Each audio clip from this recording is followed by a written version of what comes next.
احسان بندار د نجیبې سره خدای دې وکړي چې تاسو ټول روغ او جوړ اوسئ. او نن بیا تاسو سره د بندار په دې سټوډیو کې یو خوندور بندار به لرو. دلته زموږ میلمه چې نن څوک دی هغې څخه که تاسو پوښتنې کول غواړئ او هغه عکس موږ له تاسو سره د بندار فیسبوک او انسټاګرام اکاونټ باندې شیر کړی. تاسو کولی شئ خپلې پوښتنې راولېږئ او موږ به د هغې نه پوښتنې کوو. او زه پوهېږم چې نن سبا ورځې داسې دي چې خامخا موږ ټول دغه یوه پوښتنه د یو بل نه کوو، د همسایو نه کوو، د خپلو ماشومانو نه کوو.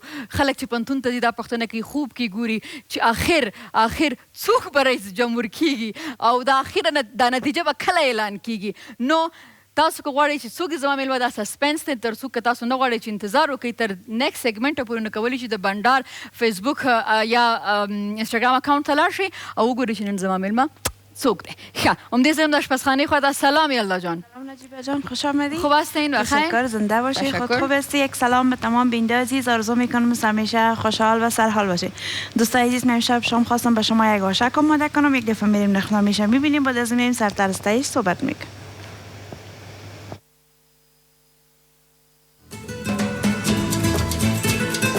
آشک لازمه مواد: گندنه درې دسته 15 افغانۍ، اوړه 1 کیلو 40 افغانۍ، چکه 1 کیلو 100 افغانۍ، دال نخود 250 گرمه 60 افغانۍ، غوړي د ضرورت وړ، رب د ضرورت وړ. بله و، نو نن یلدا جان آشک پخی. آشک ډیر سخت کار دی. تاسو اوس ټوله چې آشک خو ډیر آسان کار دی چې پخی، خو هغه خلکو دپاره ډیر سخت کار دی چې چا نیز ده اشپزي نیز ده. تاسو پرون زما اشپزي لیدلې وه چې ډیرو خلکو ډیر زیات ښه وخت پې تیر شوی و، ځکه چې ډیر زیات یې خندلي ول. نو یلدا جان، امی آشک خودت پخته میکنی، اما آشک که خواهرای ما در خانه پخته میکنه چی فرق داره؟ طرز تهیهش یک کمک فرق داره نجیبه جان، ولی موادش یک چیز است. اما گندنه که داریم دوستای عزیز، گندنه رو پاک سید استر چیندیم، ریزه کردیم، پاکمون نمک، مرچ نمک مصالحه که همیشه در خانه استفاده میکنیم. مثلا مرچ سرخ داشتیم، یک قاشق انداختیم، یک قاشق نمک انداختیم، یک قاشق مرچ سیاه انداختیم و کمک مرچ سفید. دوستای عزیز کمک روغن را مکس کردیم. بعد از دوستای عزیز اینجا خود چکه داریم، چکه همیشه که تاشک میباشه. و بعد دال نخود 2 پیاله دال نخود مادیم جوش بخوره، خوب نرم شه. بعد از بدل نخود همراه رو به روغن لواب برش جور میکنین. بازم زردچوبه، مرچ سرخ، مرچ سیاه، نمک مندازین، دال نخود پس مندازین، در لوابش میکس میکنین، یکم او مندازین، میمونین که جوش بخوره بخواد لواب بگیره. و اینجا آشک ما که هست دوستای عزیز، مثل خمیر منتو و چارکنجی رو برش میکنین. اگه بخچی بیادر میتونه دستای من رو بگیره که چی رقم پر میشه نشان بده. یکم در زحمت بکشه. اینی رقم دوستای عزیز به این شکل، این رقم به شکل منتو خمیر زیر برش کنین و به این شکل 4 طرفش گندنه را که ماندین فشار بتین و به این شکل از 2 طرف دیگهش بگیرین. این شکل که بچخ کنین، این شکل یک کشتی را به خود میگیره. اگر من یادتان باشه در طفولیت که من طفل بودم، از کاغذ بر من همشیریم یا برادرم کشتی جور میکرد، شکلش هم میشد. بازقه خوشحال میشدم، مورد هوا اعلام میدادم. ولی دوستای سینسه کنین آشک ما شکل کشتی را گرفت. به این طریقش فکر کنم که وزنش ماور 50 کیلو باشه جای میشه. بله دوستای عزیز، دیگه بیانی گفتم که وزن زیاد تا نمیبرداره نجیبه جانی رقم کشتی درو میتونه. من میتونم، نه من میگفتم من تنها میتونم کشتی سفر کنم، دیگه کسی نمیتونه. نه صحیح است، خودت میتونی. مقصد شکل کشتی رو میگیره به خود. ما و شما که درست میکنیم مثل که در خانه بولانی درست میکنین، باز اون رقم خرد دور که یک سر پوشک برش میکنین به بسیار جنجال، بسیار زحمت. این بسیار کار آسان است که کارت برش میکنین. بازم این یکی دیگر هم پر میکنم. مگه نجیبه جان وقت داشته باشه خودش هم سعی کنه. نجیبه جان یک سال خو میشه که در برنامه است تنها چای سبز دم کده میتونه دیگه. خب خیر اینه باز یکی دیگه بسیار براحتی دوستای عزیز پر میشه این رقم.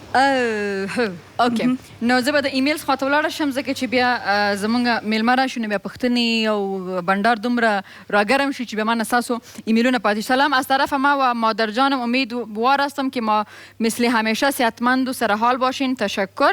مادر جانم میگه که چادر که مادر جانت برات جور کرده بود پوشیدی؟ بله دیروز پوشیدم.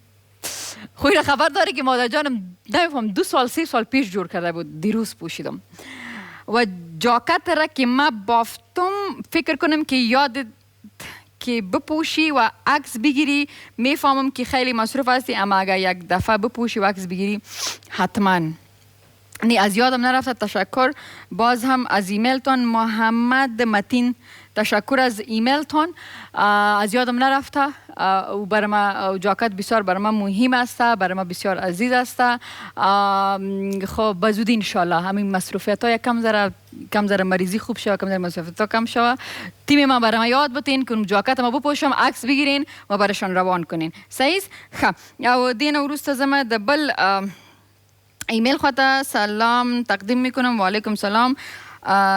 خدا کنه که صحت کامل داشته باشین. خب شما میگین که دخترک خب او برنامه هنوز نشر نشده. وقتی که نشر شده شما میفهمین که در یوتیوب چنل آریانا تلویزیون شما او را تماشا کرده میتونین. هنوز او نشر نشده برنامه. خب من فکر میکنم طرف بریک میریم. چی خبر که بر میگردی خونه؟ خدا حافظ. سلام خوبی، مرسی، قربان شما. کجا هستین؟ عجب گل نورزی ما امیجا هستیم. یک خودت میفهمی که دری چقدر خوب یاد دارم. شما یک دری ثقیل نوشته میکنین که ما بیخی از گوشایم دود میبرایه. خود ما اخلی بیتر از تانی که گو بندار داره جی بیسره.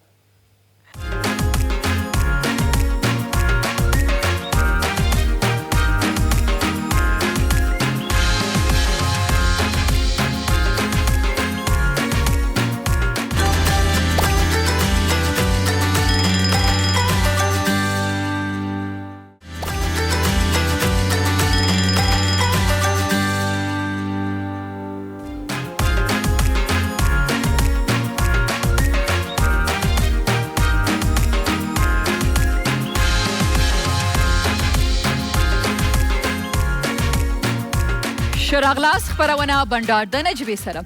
یقینا بیا یو ډیر خوندور بندار په دې بندار کې تاسو هم برخه اخیستلی شئ. د بندار فیسبوک پاڼه یا هم د بندار کوم انسټاګرام اکاونټ یا هم د ایمیل اډرس د لارې bandar@arianatelevision.com د لارې له موږ سره په دې بندار کې برخه اخیستلی شئ، پوښتنې کولی شئ.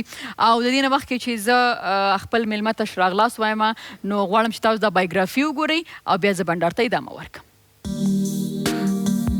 ضیاء الحق امرخیل په کال 2006 کې د ننګرهار د اسلامیاتو او ادبیاتو په برخه کې د لیسانس سند ترلاسه کړ او همدارنګه د المرزوق له پانتون چې په پاکستان کې د اسلام آباد د نړیوال اسلامي پانتون سره تړاو لري له عربي څانګې څخه د لیسانس سند هم ترلاسه کړی دی. نوموړي په کال 2013 کې د ایټالیا د یو مشهور پانتون څخه د پرمختیایي مدیریت په برخه کې ماستري کړې ده او 2012 کې د ولسمشر لخوا د ټاکنو د خپلواک کمیسیون د دارالانشا د رئیس په توګه وګمارل شو. خاغلی امرخیل د ملي ثبات په نوم د افغانستان شموله حرکت د جوړېدو ټکل وکړ او په کال 1994 کې پرانسته وکړه. خاغلی امرخیل په کال 1990 کې د افغانستان د اسلامي جمهوریت دولت د رئیس جمهور په حکم په پالیسي او سیاسي چارو کې د جمهوریت ریاست د ستر سلاکار په توګه وټاکل شو او د دې ترڅنګ په کال 1998 کې د رئیس جمهور لخوا د افغانستان د کرکټ بورډ د غړي په توګه وټاکل شو او خاغلی امرخیل په کال 1998 کې د سولې مشورتي لوی جرګې د ترسره کولو ګډ کمیسیون د غړي په توګه وټاکل شو.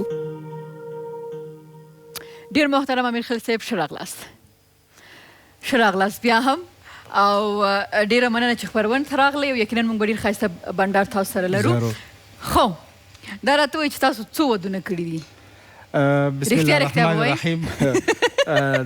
ډیره زیاته مننه او مننه کوم چې د بندار په برنامه کې تاسو سره ګډون مې کړی او خپل سلامونه د آریانا تلویزیون د لارې د افغانستان نجیب او شریف ولس ته وړاندې کوم. بحث به دې نه پیل کړو چې طبیعي ده چې انسان ځوان سي او همدارنګه نه څو ودونه دي کړي دي؟ ولې پټئ؟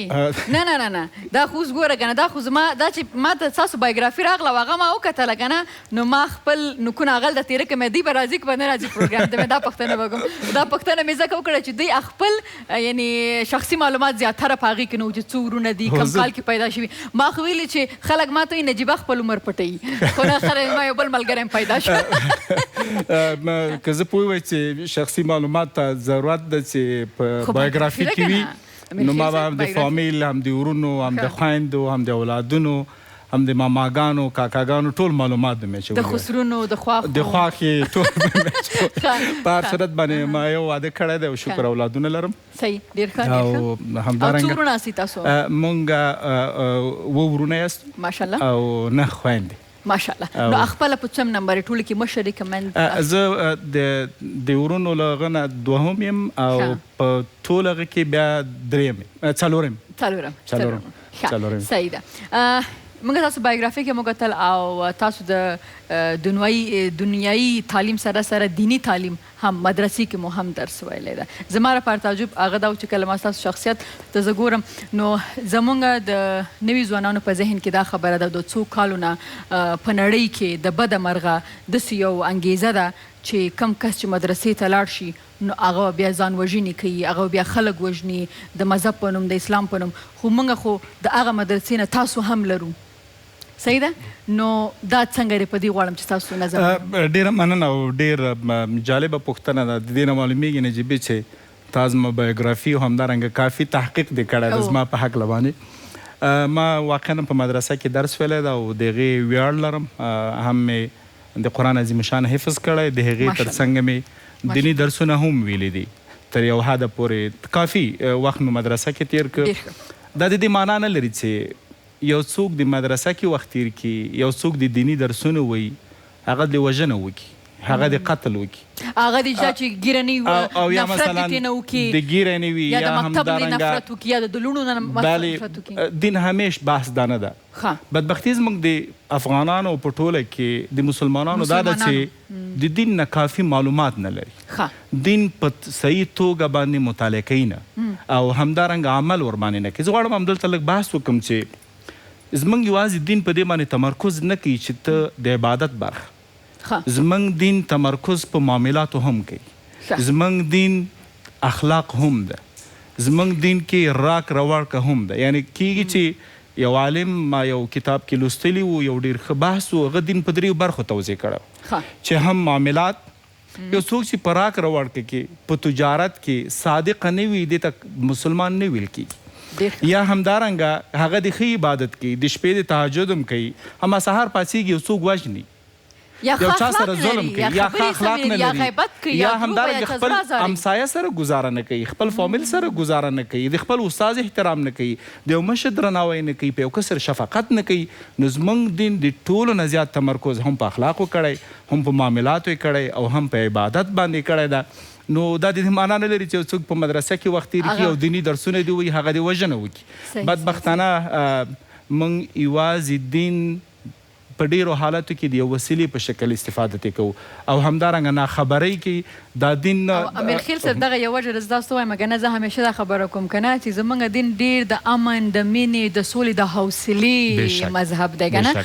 نو که تاسو ګوري زموږ څومره ځوانان دي که نه چې کله داسې خبرې راځي نو هغه تښتي. ولې تښتي؟ ځکه چې هغه موږ دومره ډار کړي دي، دومره نیګیټیو یا منفي شیان ورته ویلي چې د هغې هغه زړه. نو ما ځکه ویلي چې کله ما ستاسو بایوګرافي کې چې تاسو دیني تعلیم هم کړی، تاسو مدرسه کې هم وخت تېر کړی، تاسو داسې هم یو شخصیت لرئ چې یقینا یو مثبته جامع ته. او اوس به زه دې پوښتنه چې تاسو خو صحیح ده دنیاوي تعلیم خو صحیح ده چې ماسټري هم تاسو کړه، خارج ته هم تاسو لاړئ، بېرته هم ناموخته په هغې باندې به هم خبرې کوو. خو دا دیني تعلیم چې تاسو وکړو د مدرسه کې، صحیح ده، د دې انګیزه، د دې څه بدلون تاسو په دې ژوند کې په راکړه وکړه کې دی؟ دې کې شک شبهه نشته ده چې کله چې څوک دیني علم کوي، زما لپاره شخصا د ټولو نه زیاته تجربه دا وه چې دیني علم د انسان ذهن پراخوي. دینی علم د وحدانیت باندې نور هم د انسان باور زیاتوي. تاسو دې خبر تاسو ویلي چې دینی تعلیم تاسو ذهن پراخوي او موږ ځوانانو ته یا موږ ته دا هغه راځي یو غلطه مفکوره دا راځي چې د دیني علم کې استاد نظر ډیر محدوده شي. بشک دا زمونږ یو مفکوره بدبختانه. یعنی زه نه غواړم ډېر زیات مذهبي بحث وکړم ځکه بحث به نور هم ډېر وي.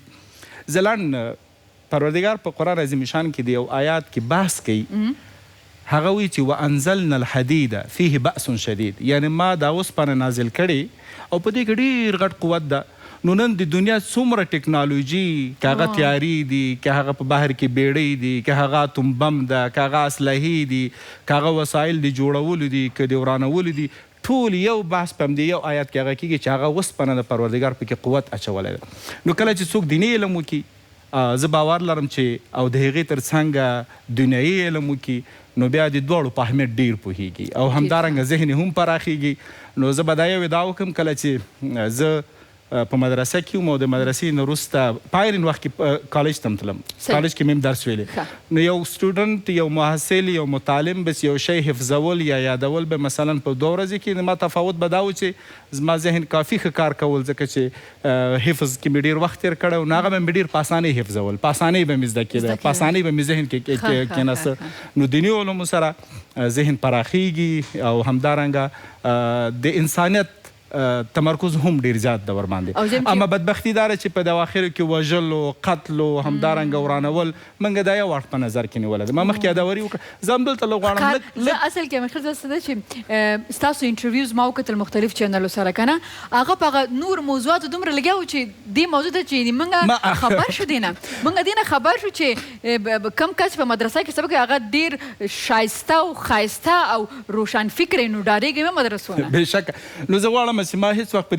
دې برخه کې رښتیا هم کوم انټرویو کې بحث نه ده کړی او نه مې همدارنګه ډېرې مرکې په دې برخه کې نه دي کړي خو غواړم یادوري وکړم چې د نبي علیه صلات وسلام په دوران کې 14 کاله مکه معظمه کې د تیر کړ په دارالارقم هلته دعوت چلول هلته تبلیغ کول هلته د اخلاقو بحث و هلته زده کړه وه هلته همدارنګه دعوت و بیا د مدینې منورې نه وروسته بیا د جهاد بحث وکړو نو موږ ښه خبره داره چې اول پیام په ښه شکل ورسو حتی د دعوت هم چې کوو نجیبې په دعوت کې یو بحث ده چې دا به ته په ښه الفاظو کوې دا به په اخلاقو کوي دا به همدارنګه په ښه شکل پیام رسوي دا به داسې نه کوي چې تا توپک لاس کې نیولی یو چا ته وایي او دا خو چې د هغه وخت کې چې زمونږ دا خوږ مذهب خورېده په دنیا کې نه ټوپک او نه بم و هغه وخت کې که نه نو دا خو په ښو اخلاقو او د ورورولۍ په دې پیغام باندې چې او هغه په صداقت کې بېشکه اوس د چین بحث یعنې مثلا چین ته چې اسلام تللی دا په تجارت تللی ځکه کله چې مسلمانانو به تجارت کول دوی په دې خپل تجارت کې صداقت کول فریب نه چل نه مثلا غنم په غنمو ورکول لامده غنم به بیل و وچ غنم به بیل و نو ځکه د مسلمانانو د تجارانو نه هغوی متاثره سول هغوی ولیدل چې دا یو ښه دین ده په دې کې صداقت ده په دې کې دیانت ده په دې کې انسانیت ده په دې کې ورورولي ده په دې کې شفقت ده په دې کې مهرباني ده نو چینایانو ایمان راوړ سره له دې نه چې هلته نه جنګ تللی نه څه په اخلاقو تللی ماشاءالله ډېر ښه نو همدې سره د ما خلو بېرته راستانه کېږو تاسو خپلې پوښتنې موږ سره شریکولی شئ بنده دوام خسته باید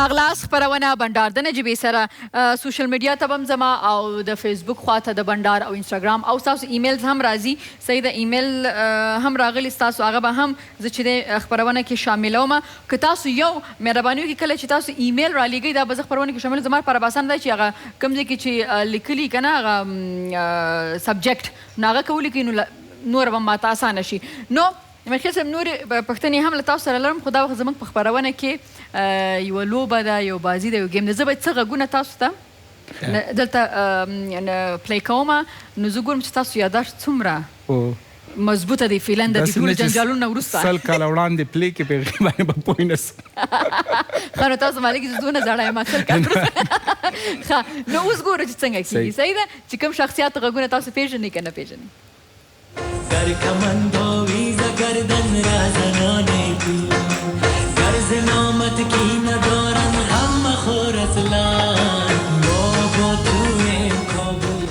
ما با تویم کابل ما با تویم دا زموږ یو ځوان هنرمند ده چې نوم مې واقعا هم له ذهن نه ووته خو اوسنی هنرمند ده او ډېرې ښې ملي سندرې ویلي دي ډېره ښه ځواني لري وطن سره ډېره مینه لري زه د هغه سره واقعا بالخصوص دغه سندرې سره ډېره مینه لرم که نه ځکه چې په دې کې د ټولو ولایتونو د بامیان نوم شته د کندوز نوم شته د کابل نوم شته او زمونږ ډېر محبوب هنرمند ډېر بااستعداده شهزاد عادل بشک شهزاد عادل بل غږ وقتی یک نماینده در افغانستان برای نامزد شدن برای پارلمان ایستاد میشه اینا یک تعداد شعارها و به اصطلاح وعده‌هایی برای مردم میدن که مثلا اینکه ما دا هم مخکې زموږ په طلوع کې ژورنالیستو او بیا د ولسي ستاسو طلوع کې طلوع نه د طلوع تلویزیون زموږ د افغانانو ده سعد موسیني به وزان وړکې به وایي چې طلوع خو زما دی افغانستان د طلوع په تلویزیون کې ژورنالیستو بیا د هغې نه وروسته د ولسي جرګې د کابل نه ولسي جرګې ته ودرېدل په تېره دوره کې او په دې دوره کې نه و دې دوره کې نه و خو بیا د ده نوم هم رانه هېر شو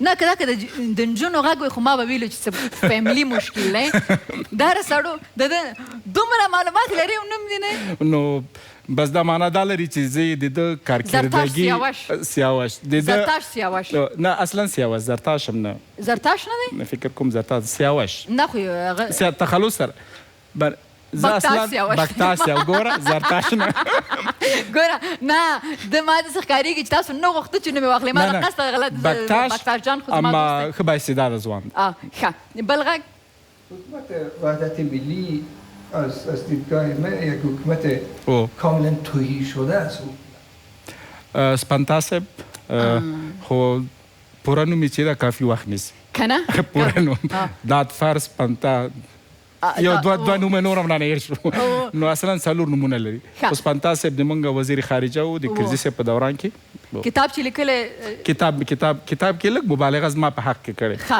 هغه حساب هغې کې ورسره موافق نه یم صحیح ده بل غږ که مرا حذف کنن و با بهانه از اینکه من افراد مسلح غیر مسئول دارم و یک اتهامی که هیچ وقت اینا ثابت ساخته نتونستن و مکاش فوزیه کوفی په تېره دوو دورو کې د بدخشان د ولس استازي وه بااستعداده خور ده او تکړه ده ورته موفقیت غواړم ښه صحیح ده موږ موفقیت ورته غواړو دا خبره به زه تلفظ کوم کله به زده کوم نه پوهېږم بل غږ بیچاره استاد اولیمین مردی در شهرواری گرگد در جنازهش رفته بودیم خودم یک دفعه ملک قری چیز میگه نه هیره ایجا ما نمیمانم چرا میگه در زندگی ما که دعوازش بازار بودیم ملی تمام شو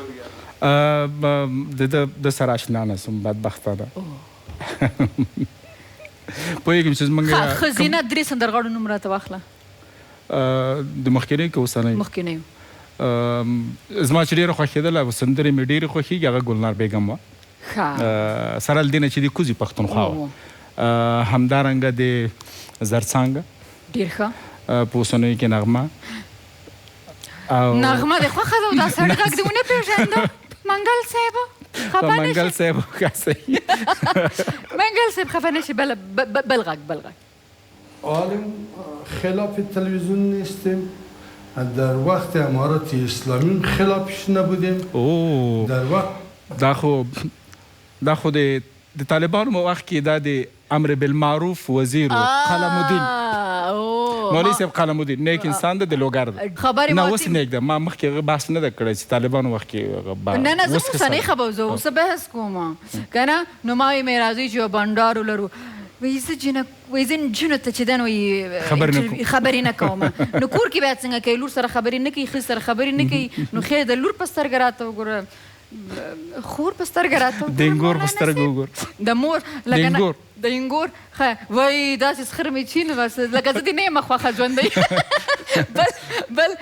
بل غږ ولی در حکومت ما به هیچ وجه نه وزیر نه والی هیچ کسی نمیتونه که با پیران تنبان به دفتر رسمی بیاید دا خو د دې کال په افغانستان کې مشهورترینه څیره ده تورسن صاحب اوم پیژنده که نه مخکې ما سره بنډار کې راغلی و غریب یو عکس خلکو نشر کړی وایي رئیس جمهور آینده و بانو یوال هغه نو د خلکو سوشل میډیا را نو چې څه شیر کړم ما ته همکاران وي له ما یې بس زه نو خره خلکو ته زما په وجه یو موضوع پیدا شي چې وخت یې ښه تېر شي ښه بل غږ شته گفتم که دماجی با خدا قسمش ران است ما تکت نیرن در نزدیک تیاره هستم این خرست تیاره را بشنم د به چیرې سره ماشنا یم موږ یو هنرمند اکټر ده او سلیم شاهین رښتیا ذهن ته مې اوس راغی د دوزخ هور در باندې حرام چې دی دې وپېژنده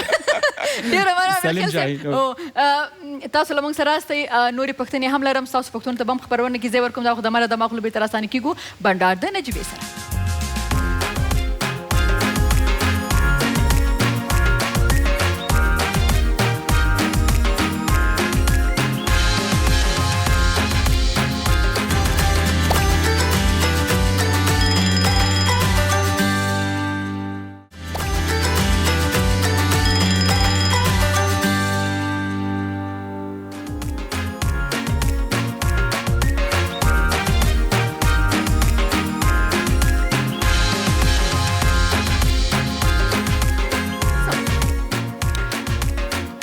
شراغلاس خپرونه بنډار د نجیبې سره یقینا تاسو به زموږ د بنډار څخه خوند اخلئ یو پوښتنه چې زه ونه کړم نو داسې نه چې ته به مې نشي ځکه عوام یخه که نه امریکا چې تاسو باندې داسې ځینو ځایونو کې داسې تور هم لګول کېږي چې په ټاکنو کې دا ځل چې کومې ټاکنې په هغې کې هر کاره تاسو یعنې تاسو لاس کې و هر څه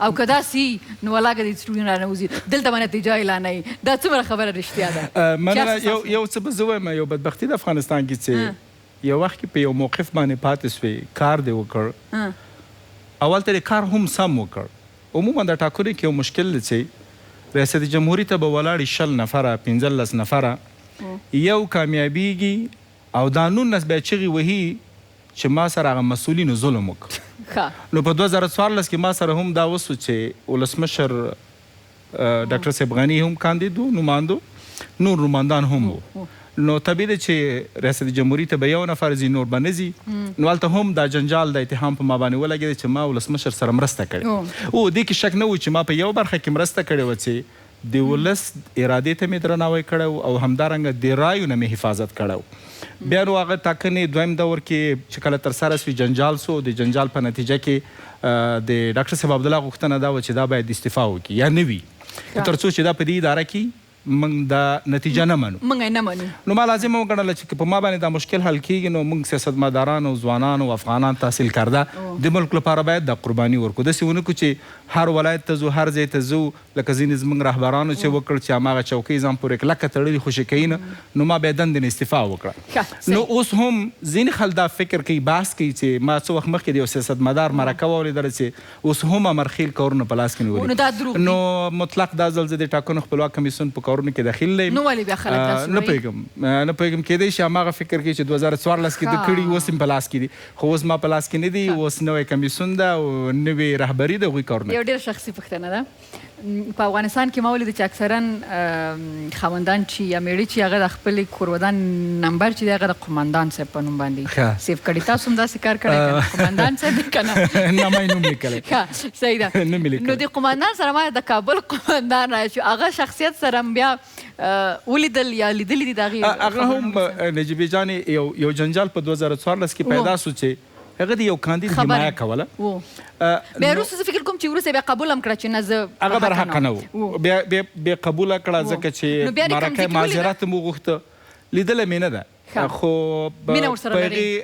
په حیث یو افغان یعنې زه نفرت چانه نه کوم که سیاسي جنجال هم چا سره لرم نو هغه د سیاست په سترګه ورته ګورم شخصي نه اخلم نو هغه یو افغان ده هغه جنجال بیا حل سو مشکل حل سو هغه خپل اعتراف وکړ چې دا کار دی د نه و دا د امرخیل صلاحیت و امرخیل برحقه و نو همدا و چې نو اوس 2014 ټاکنې خلاص اوس به نوې ټاکنو خبرې کوو صحیح ده غواړئ چې بیا د ټاکنو د کمیسیونو د دارالانشا رئیس شئ نه هرګز نه دلیل دا چې په هغه قوت چې ما کار کړی او په هغه صلاحیت باندې مې چې کار کړی او په هغه ټیم سره مې کار کړی زه فکر نه کوم چې د افغانستان په تاریخ کې دوباره هغسې ټیم او په هغومره صلاحیت او باقوته یو څوک ولیږي نو خبره داره چې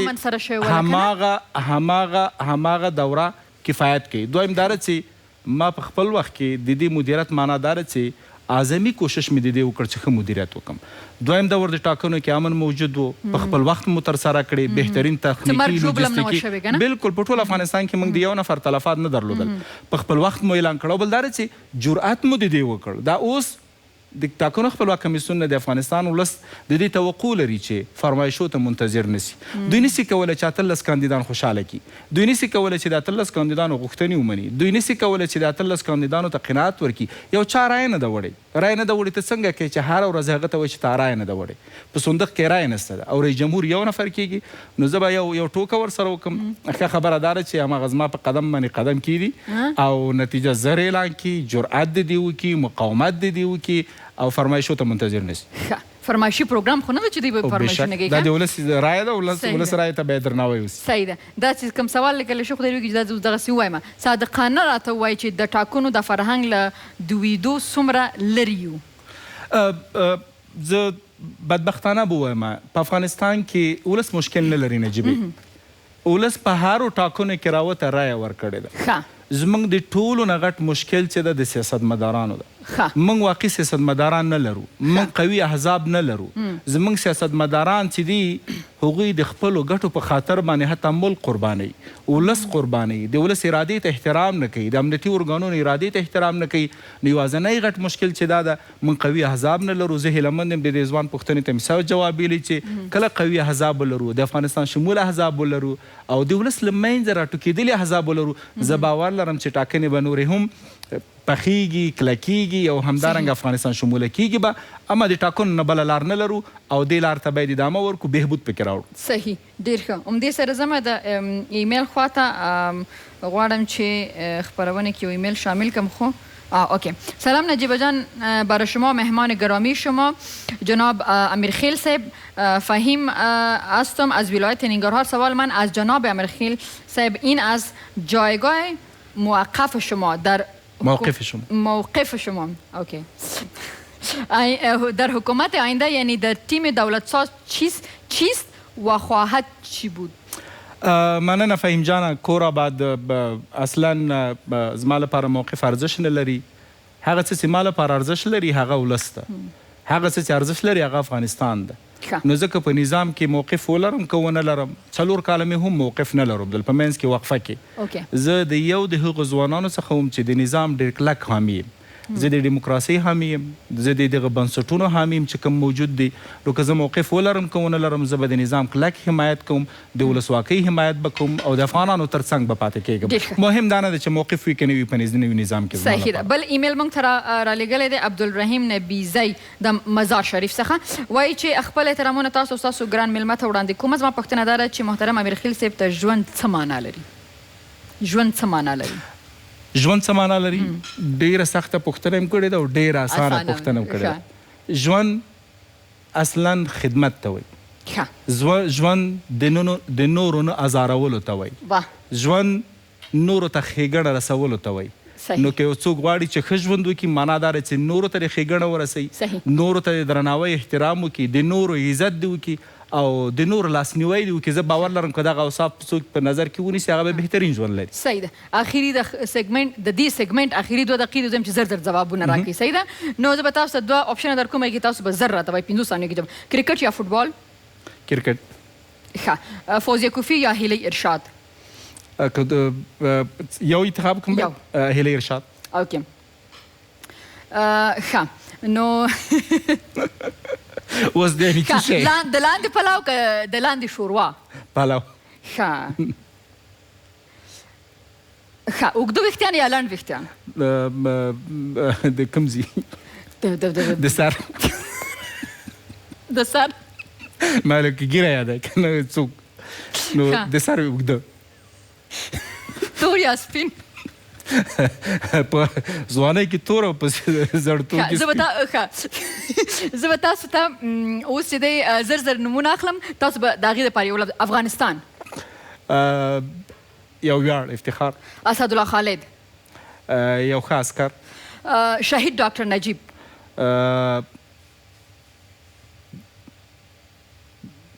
په خپل وخت کې ډاکټر نجیب یو افغان د افغانستان رئیس جمهور. حاجي ظاهر قدیر. ننګرهار پورې ارتباط لري او د تیرې ولسي جرګې غړی. شهید جبار قهرمان. یو ویاړلی افغان و او زه ورباندې افتخار کوم. خدای دې شهادت قبول کړي. آمین. ښه. نجیبه فیض. یو تکړه ژورنالیست او فنکار. مننه. جاوید امیرخیل یو ښه هنرمند، ښه سندرغاړی، زما د خوښې زموږ د خوښې سندرغاړی هم دی. او جاوید امیرخیل خو ستاسو د کاکا زوی یا د ماما زوی؟ نه، هغه امیرخیل، هغه امیرخیل دی. نه خو زه کله کله قصدن خلکو ته وایم چې دا مې ډېر خوښېږي، نو هغوی وایي چې د کاکا زوی. ډېر ښه.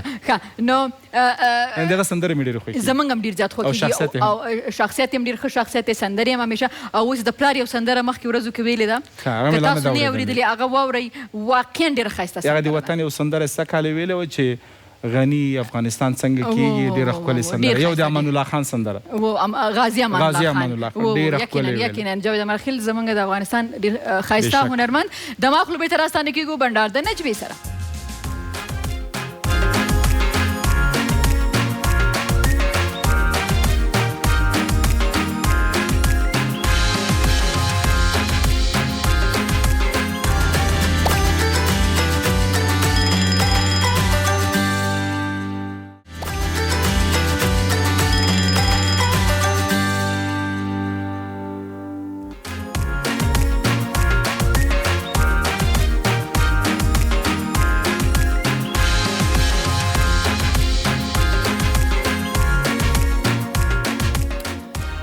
شراغلاس خپرونه بنډار د نجبې سره. او اوس هم زما د بنډار فیسبوک پاڼې خواته، ځکه چې ایمیل زما خپرونه کې شامل کړلو، او اوس زما د فیسبوک پاڼې خواته وګورم چې تاسو کومې پوښتنې له تاسو چې دی.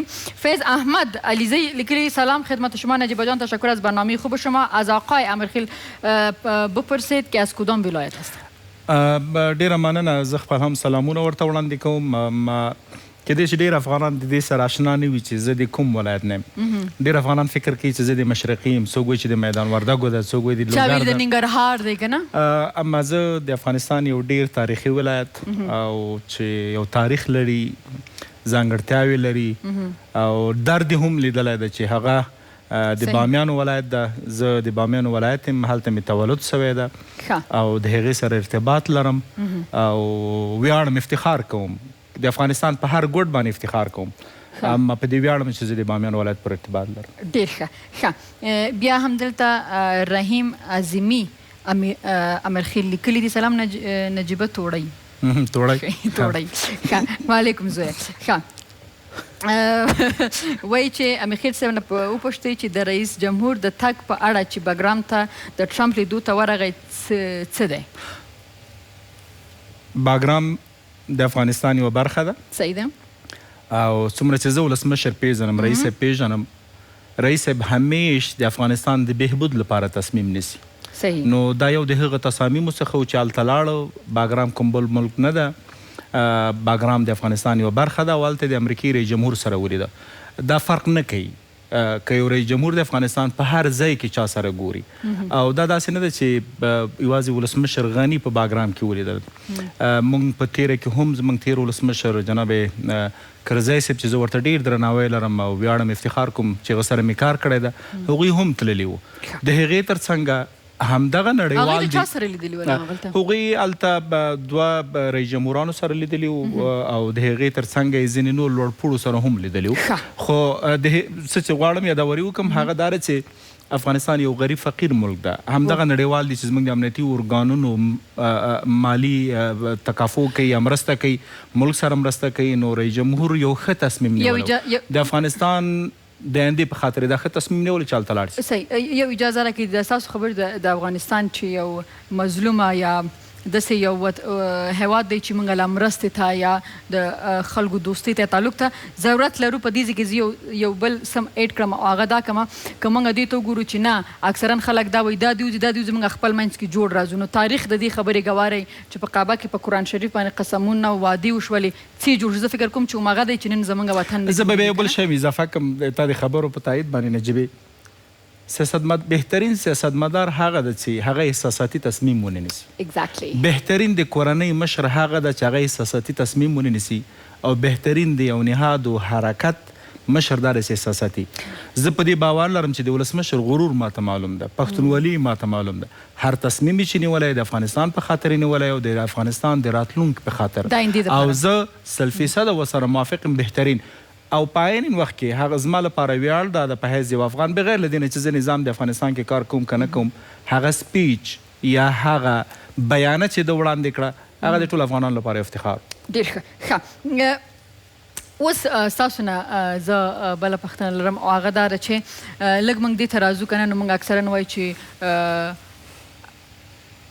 اکثرا دا پوښتنه زه دوباره دې لپاره کوم چې تاسو مدرسې کې درس ویلی ده او په دیني علم باندې او په دې باندې تاسو پوهېږئ تعلیم هم حاصل کړی ده دا راته وایي چې ګیره څومره مهمه ده چې ته یو ښه مسلمان یې نو چې ګیره دې نه بیا څنګه ګوري دا یو اختلافي بحث ده د علماو په منځ کې چې د دې ګیرې تعریف نجیبي چې ګیره چیش ته وایي ځینې علما په دې نظر باندې دي چې یوازې تور مخ لیدو ته ګیره وایي ځینې علما په دې فکر باندې دي چې ګیره باید ونیول سي یو قبضه وي ځینې د زیاتو اما دا یو سنت ده مخکې تاسو یو خبره د برنامې په مغه کې وکړه هغه به زه ووایم دوباره چې آیا په اسلام کې ګیره ده که په ګیره کې اسلام ګورئ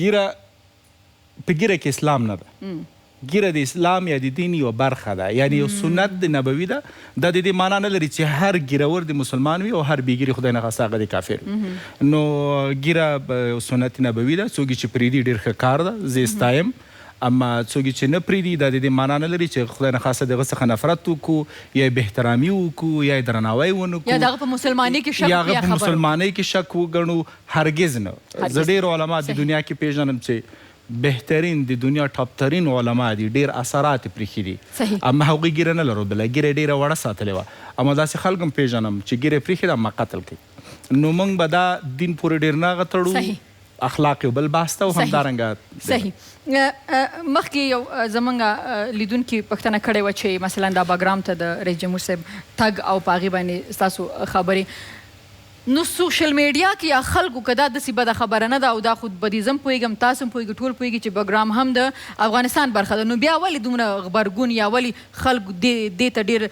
څه ورته وایي چې ورته لمن وهي یا غواړي چې دا په یو نیګیټیو وی کې ویسي یا سوشل میډیا کې ځینې خبرې چې کېږي دې باره کې ګورئ بحث دا ده چې بدبختي دا ده چې زموږ د ډېر وخت سیاسین عقدوي برخورد کوي سیاستمداران داسې کوي چې یو بحث وړاندې کړي ما د دوه درې سیاستمدارانو لیکنې ولیدلې په سوشل میډیا کې بالخصوص په ټویټر او فیسبوک کې چې په ولسمشر باندې انتقاد کړی اما همدوی و چې اوس هم یو هاپي آور چې غټو موقفونه کې یو سفارت کې د ټولو نه مخکې دوی قطار کې ناست نو یو تګ چاته هغه بیا ولسمشر د افغانستان باګرام ته تګ ما مخکې تشریح کړه چې دې ته ضرورت و باګرام د افغانستان یو برخه ده او همدارنګه ولسمشر د افغانستان نه نمایندګي کړې خلک زه بله خبره وکړم که نه مخکې ما ورته ما ورته ویلې چې ستاسو نه یم خبره خو زه ډېره کانټروورشل یم په او زه هم یم په سوشل میډیا کې صحیح ده نو ستاسو نه پر زه خپل ځان نه زه خبر یم نو که تاسو راته وایي که نه چې موږ دلته کې په افغانستان کې یو رسم دا مې ایښی دی که نه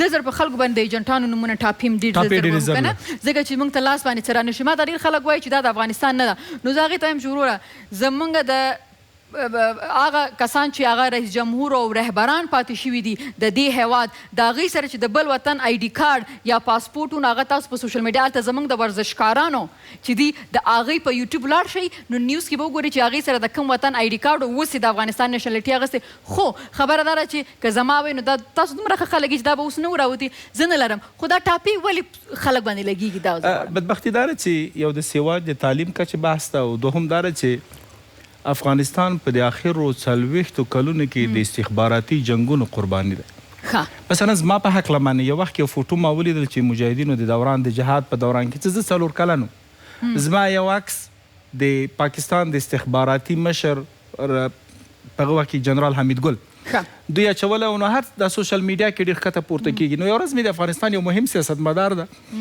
مشر سړی ده په تیاره کې م ترکیې ته سفر کول خوا کې مې کېناسته ما ته یو زه تانه ډېر متاثر یم او ډېر مې خوښېږي ما ولې وزیر صاحب مشر څنګه دا خبره کوي وایي ته چې کشر وي هم ډېر فعاله وي هم جنرال حمید ګل دې لیدل نو ما ورته وویلې چې په هغه وخت کې زه 4 کلن وم د خدای بنده ته باید په دې باور ونه کړې زما د عمر ته وګوره یا 15 کلن وم نو دا ټاپې ډېرې زیاتې دي سره له دې نه چې یو راز به د خپلې کورنۍ ووایم چې 2 میاشتې یا 2 نیمې میاشتې کېږي چې زما پلار مانه د پاکستان د ویزې غوښتنه کوي چې ویزه واخله. زه ونه توانېدلم چې ویزه ورته واخلم.